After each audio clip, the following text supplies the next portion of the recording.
Hello, everyone. Welcome to week 5. I hope the course is going well for you. So this week we will be looking at conditional expressions and selection statements. So I will also be covering implicit and explicit conversions, which I should have done in the last second or the fourth week. Moving forward with the different kind of operators with the relational and logical, and then we get into selection statements. So when I talk about implicit conversion, this is something which we have already done so far. You have been using it. Um, but if I have to basically give a well-defined definition for it, I would say when two operands of different data types are encountered in the same expression, the variable of lower data type is automatically converted to the type of the variable with the higher data type. And then the expression is calculated. For example, if I have these two variables declared, int a as 98 and float b as 5, then the expression a divided by 3.0 would convert a temporarily to float, yielding the result in float type. Similarly, if the expression a is going to be a divided by b, in that case a will also be converted to float since b is float. Now, why do I say a gets converted to float? Because integer is a smaller data type as convert to float. And we'll look at this in comparison to the bytes consumption. Since int is a smaller, it is going to be converted to float. So in implicit, the smaller is always converted to the bigger type. We also have something known as a explicit conversion. The author calls it as a cast operator. Now, this is a kind of type conversion that you can specify from your end as a programmer, and it is not done automatically. Now, when it has to be specified by you, that means you can surely do it to a upper data type or a lower data type as well. For example, if I just say C is equal to float of 12 by 5. Now, this is the casting I'm doing in the parenthesis float. So this is my cast operator. So 12, which is just after the operator, gets converted to float, after which 5 will also be converted to float because 12 is float, and giving the division result as 2.4. If I will simply have C is equal to 12 divided by 5, the result will only be equal to 2. All right, so this is what I am saying, that the author also calls it as a cast operator, which is basically a unary operator because it works on one operand, which is my 12 in this case. All right, so let's talk about some examples here. So we have hash include stdio.h starting with my main, and let's add a returner 0 first. What I would be doing is giving you some examples of relational operators. Okay.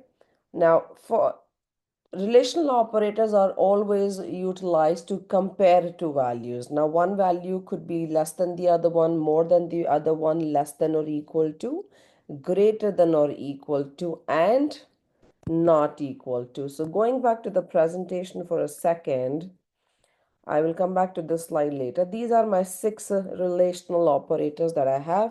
As you see, we have less than, we have a greater than, then we have less than equals. We also have, let me put this in a slideshow mode and I'll just take out my, so we do have, just trying to grab a highlighter. We have a less than, we have a greater than, less than equals, greater than equals. Equals will be two equals operator because a single equals to is the assignment operator. And then we have the not equal to. So relational or comparison operators are used to compare two operands, and what they form is a Boolean expression.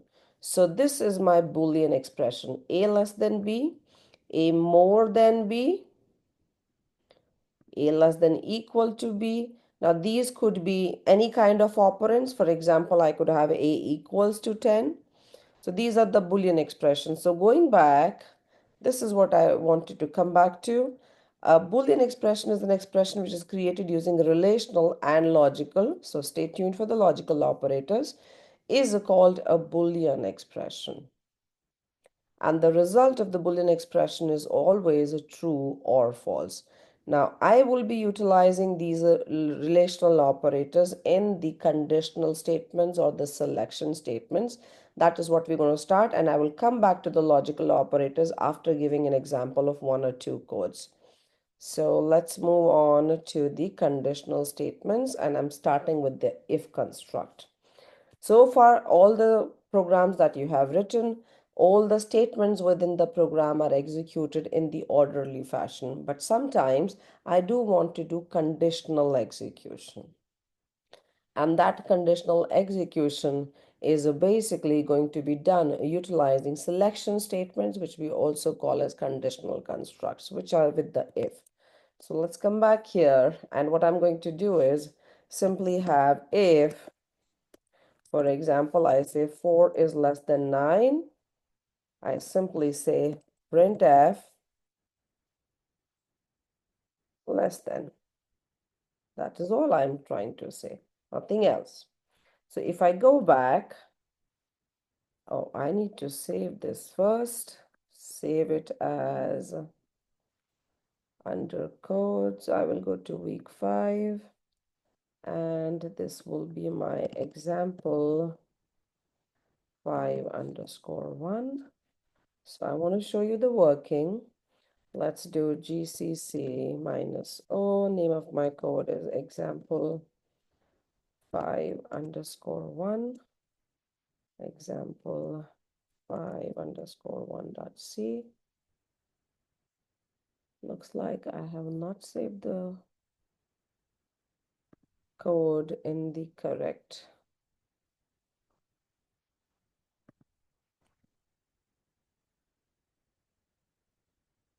place.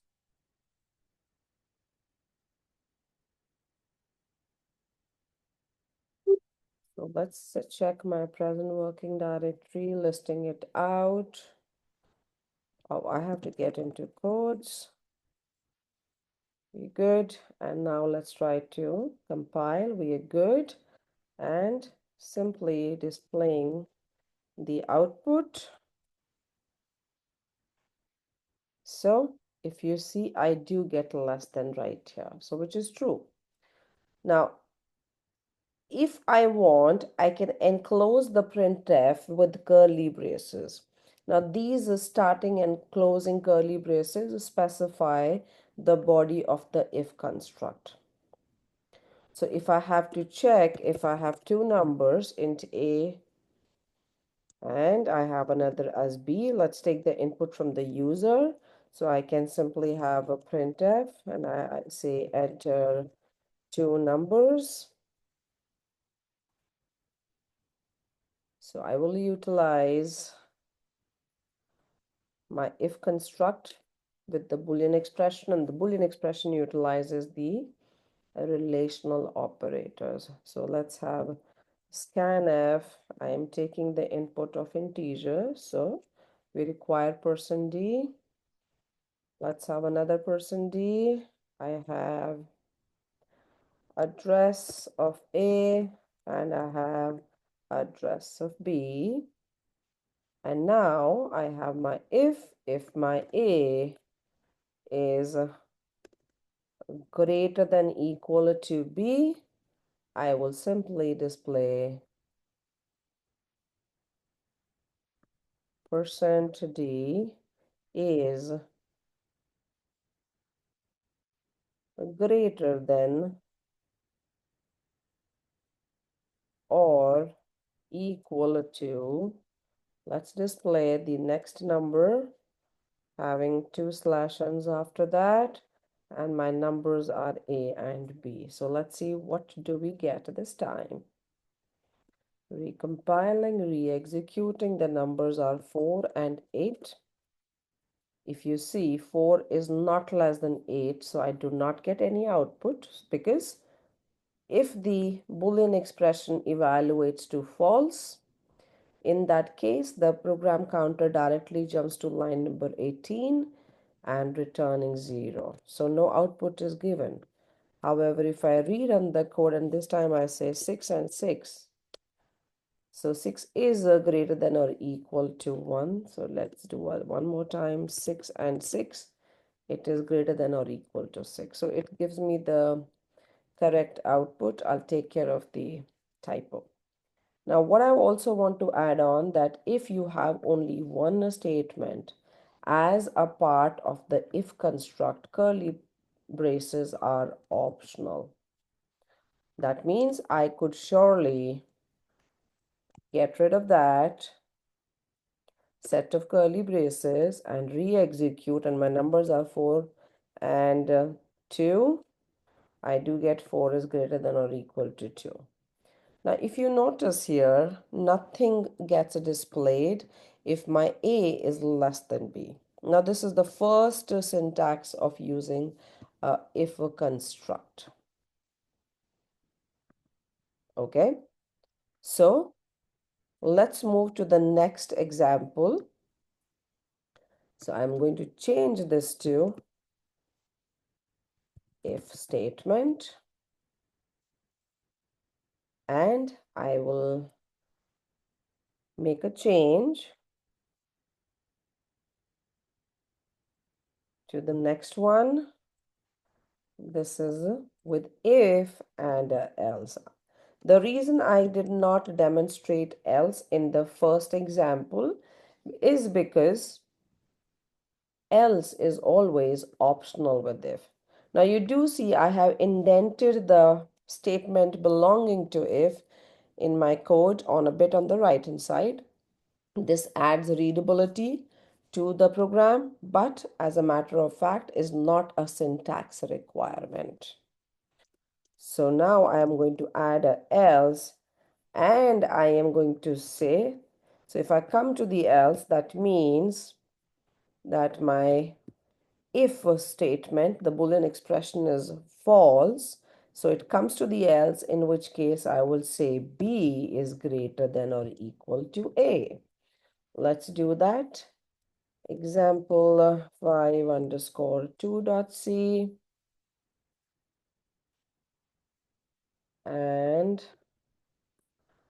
resaving it. So now if you see, my code is going to be giving the output in both the situations. I give any number, so I say 3 and 7. I do get 7 is greater than equal to 3. I re-execute. This time I say 6 and 12. I get 12 is greater than or equal to 6. Now I'm still not liking something here. And that is, if 12 is greater, it should just say 12 is greater. If 6 is greater, it should say only 6 is greater. However, if they are equal, I should get a value according to that, right? That comes up, gets us with the next construct of the if else. So in this example, I'm just going to add this curly braces to let you know that you should give them if you have more than one line of output statements. So I have slash and one more time here, and I also have, let's say, adding one more. So I will add one comment as well. Curly braces are required if the body or if the construct has more than one statement. And let's put this on the next line. All right, so I will also add one here. Since it is a comment, it is not counted. Curly braces are optional if the construct has one statement. Okay, so I save these two because I will be posting it under your canvas. Now let's again create a new one, which is going to be demonstrating the third syntax. So this is if, else, ladder. That means I could have any number of Boolean expressions with if and the kind of statements that we want to execute, provided that Boolean expression is true. Now I'm saying if A is greater than B, then I will say is greater than B. Similarly, I change this to else if my B is more than A, then I will say D is greater than. But if first is not true, it jumps to the else. If this if is also not true, it goes to the next one. Next one is just a if, just an else, where I simply say printf, the numbers are equal. Yeah. So let's try to save this and see how it is affecting the output. So going back to the terminal, re-executing, first compiling my code.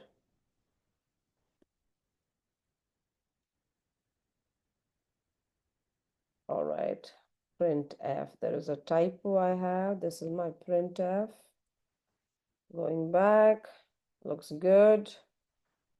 Now, this is the third one, and I will give equal numbers. So I say 4 and 4. It says the numbers are equal. Let's re-execute. I say 4 and 8. It says 8 is greater than 4. So, but you have to remember one thing, that the Boolean expression on line 14 is tested first. If it holds true, the statements within are going to be executed. Otherwise, the else on line 19 is tested. If the Boolean expression is true, the body is executed. Otherwise, it goes to the next one, which is a else in this case, and executes line number 23. Now, one more thing here to remember, that you could have any numbers of if, else, if, else, if, else.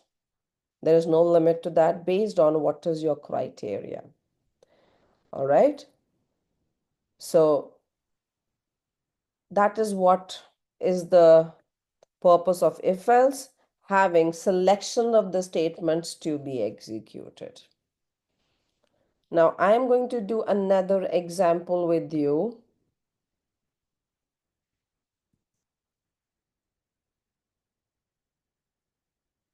which is the fourth one, and I am going to demonstrate the nested if else in this case. What we are going to be doing is having a if within a if. Now, the syntax that I'm about to demonstrate is a bit of a complex one. We generally don't utilize this in the beginning classes, but if you are comfortable utilizing this syntax, feel free to do so. What I will be doing is checking the range in which the grade falls. So the question is, take the input of GPA, or let's say average score, and evaluate the grade letter using the following criteria. So what I do here is if the score is more than or equal to 90, it is A. If it is more than equal to 80 and less than 90, it will be B. Now let's copy these. If it is more than equal to 70 and less than 80, it will be C. Otherwise, I say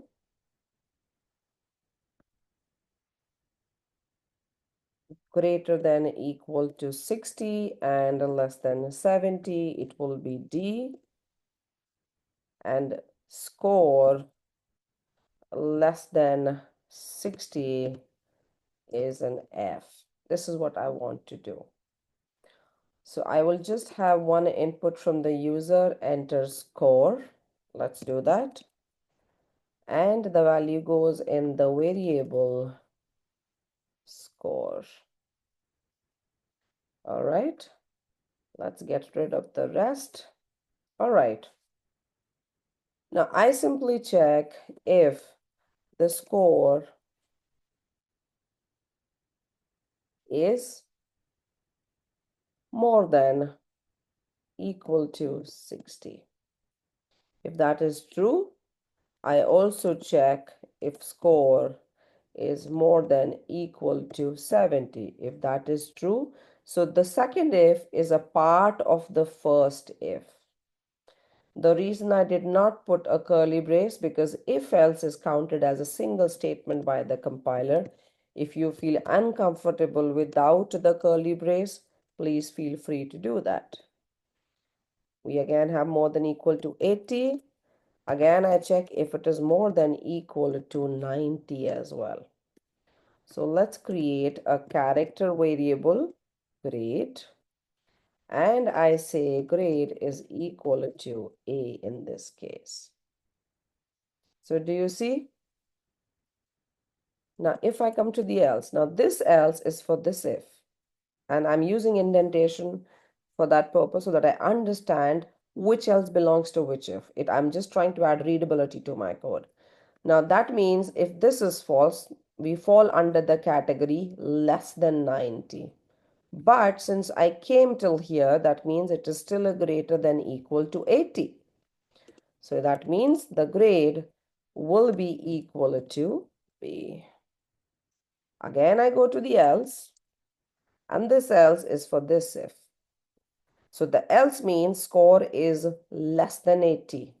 So we get under the category of grades equal to C. So I say grade is equal to letter C. Again, if this is not true, I go to the else of the previous one, which means my score is less than 70.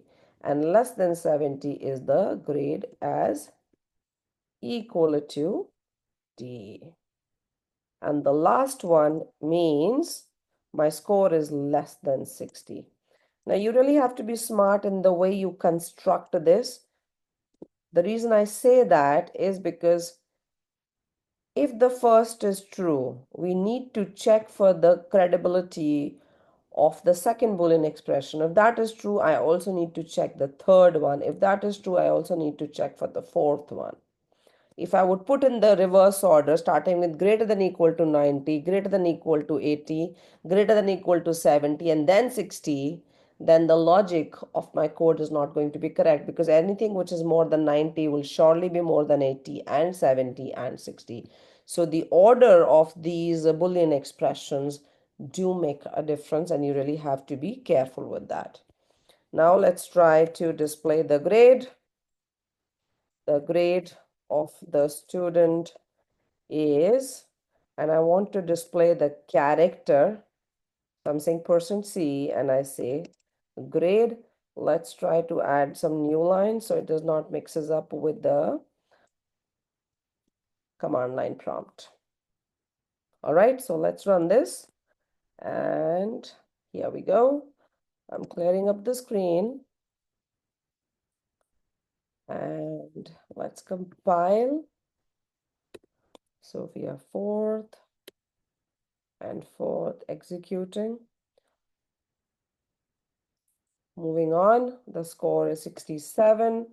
You will get the student is D. So there's a typo. Let me take care of that. The reason we get into the D is because it is greater than or equal to 60.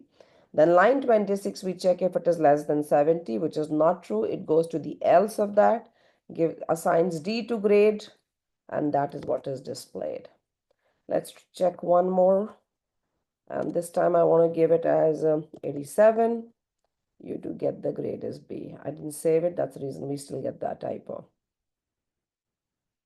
All right.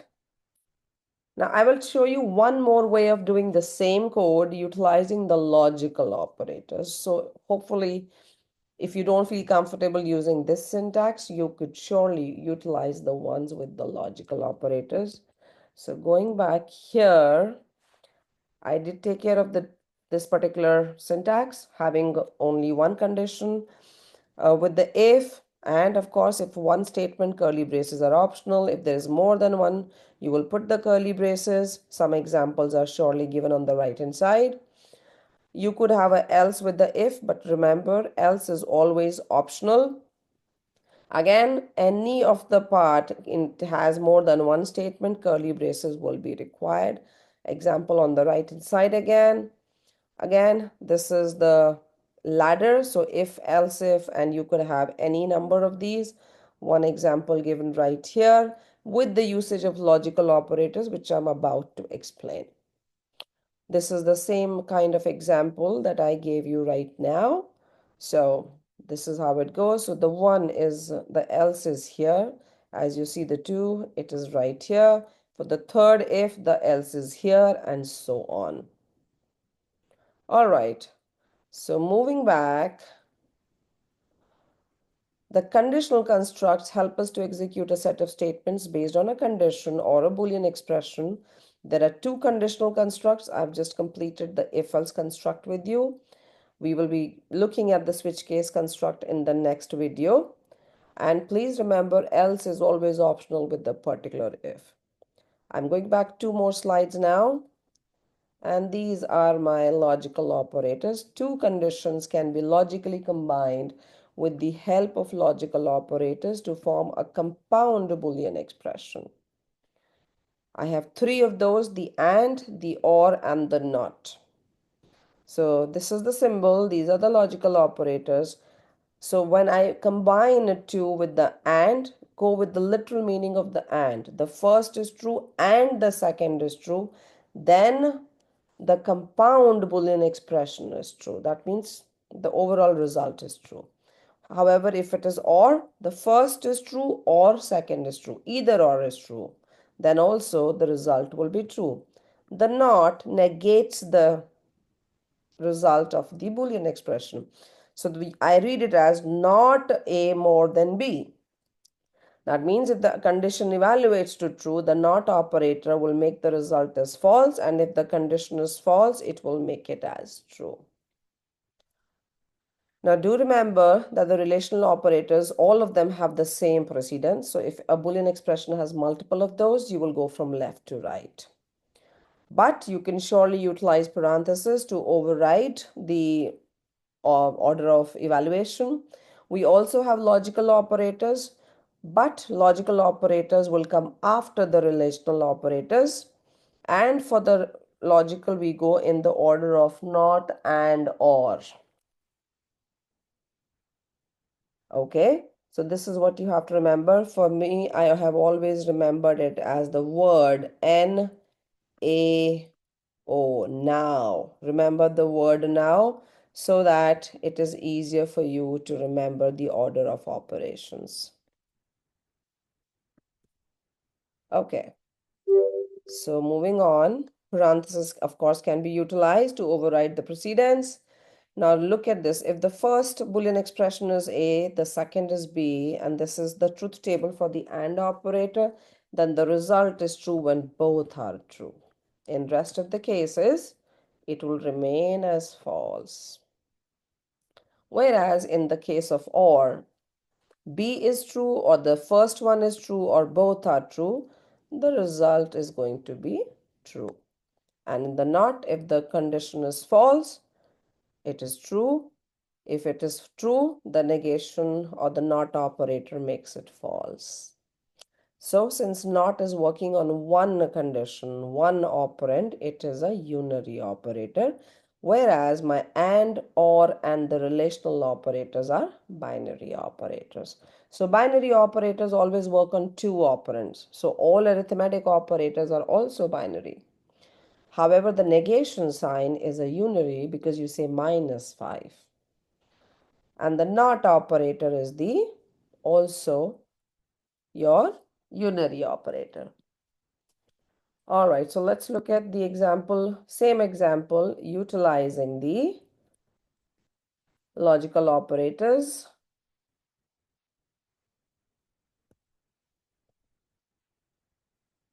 So this is going to utilize with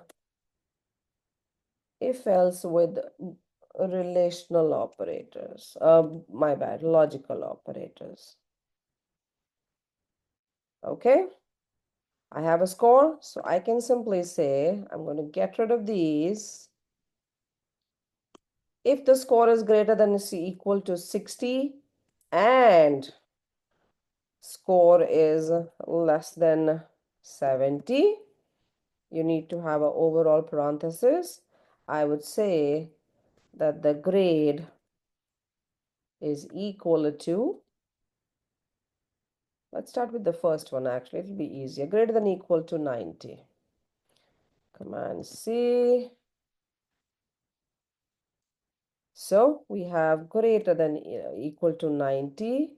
I don't have to give the less than 100. If you really want to have that, you should surely have that just for the validation purpose. I can say A. Otherwise, I check else if score greater than equal to 80 and less than 90. You will have the grade is B. Yeah, so this is an easier syntax. Now I will have score greater than equal to 70 and less than 80. The grade is C. Otherwise, if it is greater than equal to 60 and less than 70, the grade is D. Otherwise, I say, and you can surely take care of the validation. So let's have one more here. Greater than, less than equal to 60. I'll just give one of those. Score less than a 60.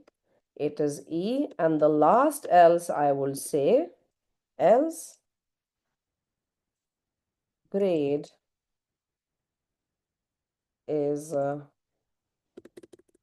can just say printf here.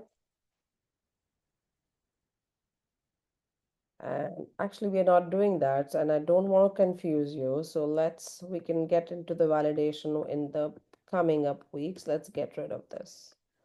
So I don't have to check for last one because I know if the 31 line number is false, that means the score is less than 60. I don't have to test it, right? So the score is more than 90, the grade will be assigned the value A. If it is greater than equal to 80 and it is less than 90, it will display B. Similarly, greater than equal to 70 and less than 80, it will be C. Otherwise D, and so on. So let's save this as example 5_5.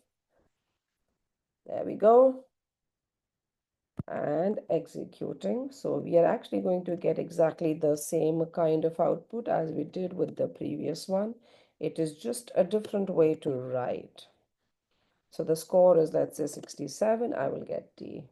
I rerun it. This time I say 89, I get a B. I get 90, I get a A. Make sense?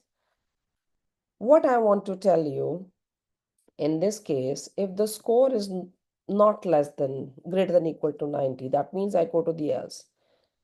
So do you feel that it is exactly going to be working the same way if I remove the second expressions, because there is no requirement of testing these?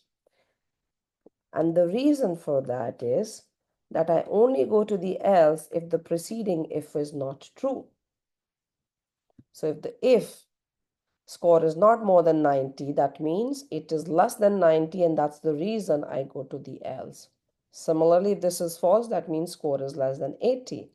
So this is just a better version of the same code. So I can just say version 2 of example 55. Okay, so this is also going to be working in the same way, but I don't give it as the first way to work because sometimes some of the students have a problem understanding this. So let's look at the sixth one.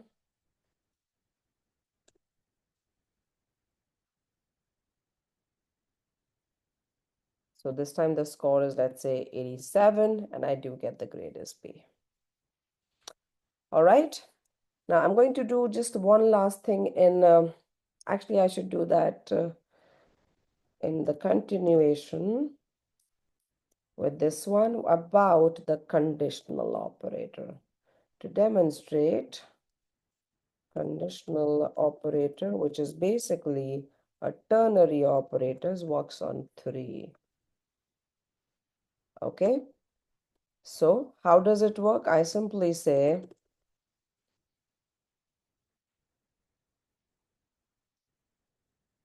int x is equal to,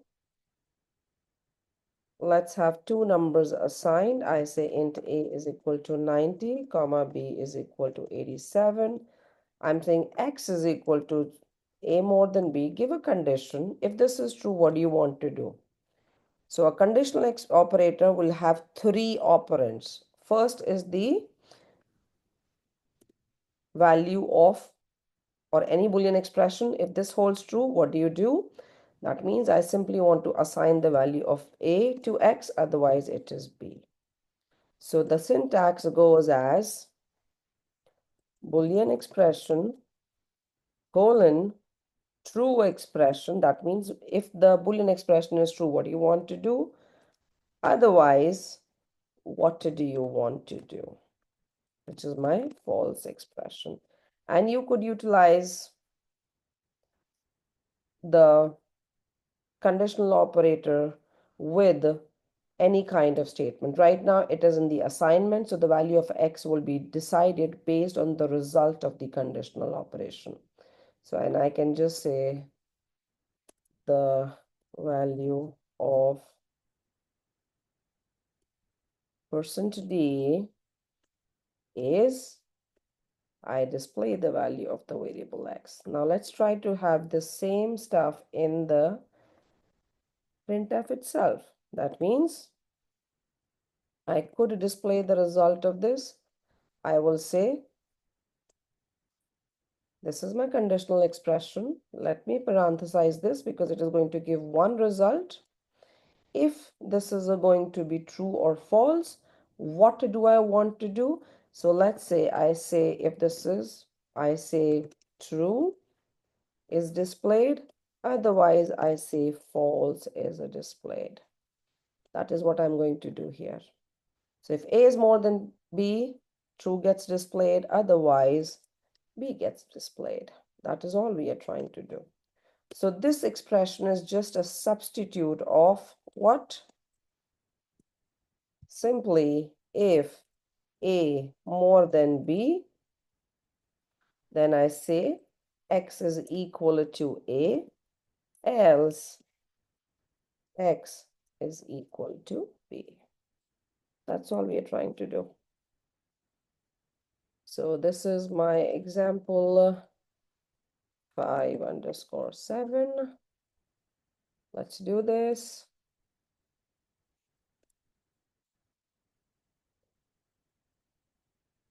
And executing this. So we do get, hang on. I am displaying x. Oh yeah, so it does display 90 if you see. Since A is more than B, A is assigned to x. So it says the value of the variable is 90. There's a typo here. So the value of variable is %d. That should have been my output. Sorry about that. So let's recompile and re-execute, and I do get the value of the variable is 90, and the second case, true is displayed, if you notice from here, since A is more than B. All right, let's try to have a printf added just to have a better way of my output. So recompiling, re-executing, I do get the value is 90 and then the true. So this was about the conditional expression. So they help us to execute a set of statements based on a conditional, oh, we've done this, my bad. So moving on.